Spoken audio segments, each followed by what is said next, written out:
Hello everyone, welcome back to another episode of Technologyglance. Today in this video, I am going to guide you through how you can enable keep screen on MX Player. So let's get started.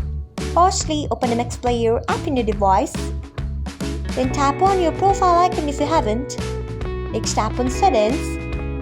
After that, tap on player. Next you can see the option of screen. Tap on it. After that, you can see the option of keep screen on. Tick on it by tapping on it. Next tap on OK. So this is how you can enable keep screen on MX Player. Thanks for watching. If you found this guide helpful, we would love it if you hit the thumbs up button below. We upload great new tech tutorials like this one every day.